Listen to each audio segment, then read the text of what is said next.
18 years after the family of Clairvius Narcisse buried him, he reappeared.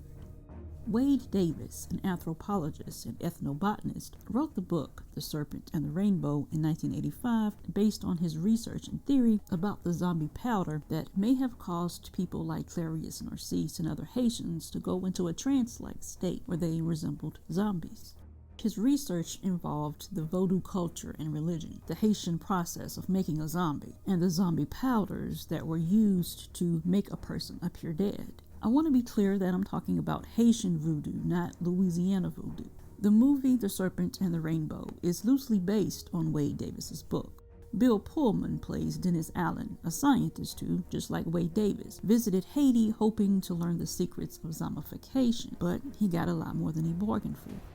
Wade Davis was sent to Haiti in 1982 to investigate Clairvius Narcisse and other alleged zombies. He was also to meet a Bokor that had the power to create zombies. A Bokor is a voodoo sorcerer. First, he met Max Beauvoir, who would later become known as the Pope of Voodoo, and he introduced him to a Bokor named Marcel Pierre. Pierre told Davis that a lot of a Bokor's power comes from the faith that people have in their abilities to actually control their mind and their body. And once Wade Davis gained the Haitians' trust after a few months, he was initiated into a secret Vodou society, which I'll talk about in a little bit, and was permitted to witness the preparation of the zombie powder. This poison is so powerful that it can enter the body through the soles of the feet. After giving Davis a few fake powders, Marcel eventually trusted him enough to show him how to prepare the zombie powder, and I'll go over this as well. On April 30th, 1962, Clairvius Narcisse was 40 years old, and he walked into an ER with a severe fever, fatigue, and he was coughing up blood. He was pronounced dead 3 days later, held in cold storage for a day, and then he was buried. His family then placed a heavy concrete slab over his grave. He said that he could think, he could see, and he could feel, but he didn't have any control over his body. He wanted to yell out that he wasn't dead, but he couldn't get the words out. It took him many years to return home because of the fight between him and his brother. He considered his brother responsible for what happened to him, so he waited until his brother passed away. And Clairvius Narcisse passed away in 1994 at the age of 72. Now let's talk a little about Haitian Voodoo. Haitian Voodoo is probably one of, if not the most understood religion in the world. I didn't know much about it myself, and I really learned a lot while I was doing this video.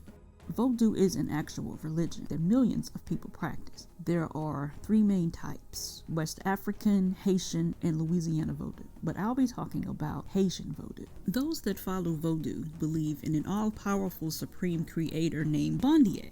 In Voodoo, they have what's called Loa, and they're spirits, and they're the intermediaries between humans and Bondier. And different Loa are responsible for different things. There is good Voodoo and evil Voodoo. Good Voodoo spirits are called Rada, and evil Voodoo spirits are called Petwa.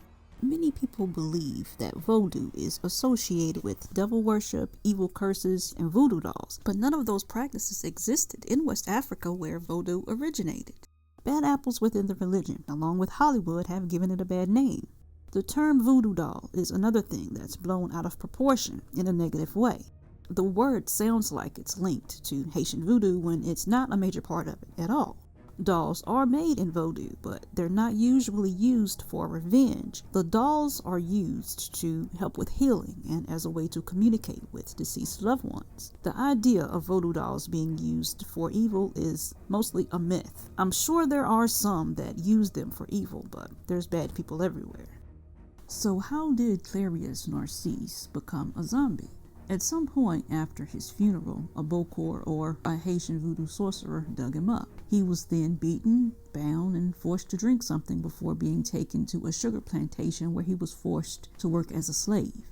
At the sugar plantation in northern Haiti, he saw other zombies just like him. He was able to escape 2 years later because the Bokor was killed by another slave that he was beating into submission. Nearly 20 years later, in 1980, a man claiming to be Clairvius Narcisse reappeared in his village and found his sister Angelina in a village market. He was walking slowly and he had a blank stare, so to prove who he was, he said a childhood nickname that only the two of them would know. Narcisse believed that his brothers hired a male voodoo priest to get rid of him because they owned some land and his brothers wanted to sell it and he didn't. He was then dug up after his funeral, and once the trance wore off, he was drugged again and sold as a slave to the sugar plantation. He stayed away from home so long because he waited until his brother died. Haitians aren't really afraid of being attacked by a zombie. They're afraid of becoming one. One of the most fascinating parts of Haitian Voodoo is the Zomification process. This turns someone that has recently passed away into a mindless, soulless zombie. It's also a form of social sanction that's imposed by an ancient secret society as a way to maintain order and control in local communities. The secrets of the poisons are only known by this group. Their meetings take place at night, and in many parts of Haiti, the drums and the celebrations can be heard for miles. According to Max Bourgeois, criminals and those that have misbehaved are the ones that are turned into zombies. In Voodoo, they don't believe in killing people, so zombification removes the desire in the person to commit bad deeds. Clairvius had abandoned his children and deprived his brother of land that was rightfully his. Zombification is worse than death. One of the ingredients that's included in the zombie formula is a species of puffer or blowfish, and they're common throughout the world. They're named that because of their ability to fill themselves with water and swell to several times their normal size when they're threatened by predators. Their internal organs contain a very powerful neurotoxin called tetrodotoxin that's about 1,000 times stronger than cyanide when it's injected. A specific species of fish called fugu is considered a delicacy, and in Japan, special chefs have to be licensed in order to even prepare it, and it's so poisonous that the slightest mistake in its preparation could be fatal. Those that eat fugu feel tingles up and down their spine, they feel mild prickling on their tongue and their lips, and they feel euphoric. And a man who was declared dead after eating fugu recovered 7 days later in the morgue. And several years ago, another Japanese that was poisoned by fugu revived after he was nailed into his coffin. And Wade Davis quickly recognized the similarity between fugu poisoning and Clarius's experience. The fish alone don't create zombies. The three main ingredients common to all zombie powders are charred human bones and other human remains, toxic or irritating plants with spines, calcium oxalate crystals, or the poison from the pufferfish. Now let's talk about the process of creating a zombie. As I mentioned at the beginning, Marcel Pierre showed Davis how to create the zombie powder. One of the steps was going to a cemetery where Marcel took the body of a small child from its grave.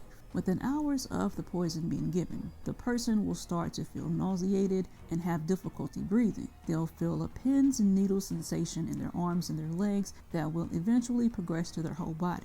Their heartbeat will become faint and their breathing is drastically reduced within a few minutes. They become paralyzed and their lips turn blue from a lack of oxygen. After about 6 hours, their metabolism is lowered so much that it resembles death.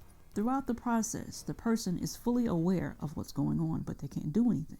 So once they're taken to the hospital and declared dead, they're buried soon after because the heat and the lack of refrigeration in Haiti makes the bodies decay really quickly. The exact methods and concoctions used will vary, but some will use blood and hair from the person in addition to using voodoo dolls. Others use a mixture of herbs, human remains, and animal parts. The mixture can then be ingested, injected, or administered with a blowgun.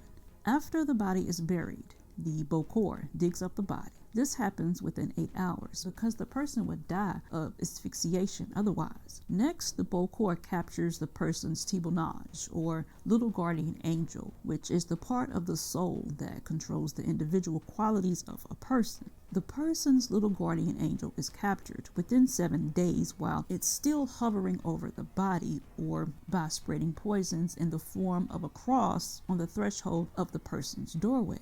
This splits the spiritual parts of the person and it produces 2 types of zombies: the spirit zombie, or the zombie of the little guardian angel, and the zombie of the flesh. Then the bokor will trap the spirit zombie part of the soul in a small jar or some other container and replaces it with the loa that he controls. This container is hidden in a secret place only known to the bokor and is wrapped in a piece of the person's clothing or some other personal possession. After a day or 2, the bokor then administers the zombie's cucumber, which is also known as Jimson weed, that revives the person and is used to keep them in a state of total submission and confusion. The zombie is now under the complete control of the Bokor that will make them work as a slave until the Bokor dies. While zombies aren't usually dangerous, giving them salt will return their senses and restore their personality, and this will lead the zombies to attack the Bokor who created them. I want to thank my Patreons for supporting the channel. If you would like to support the channel and become a Patreon, the link will be in the pinned comment. Thank you.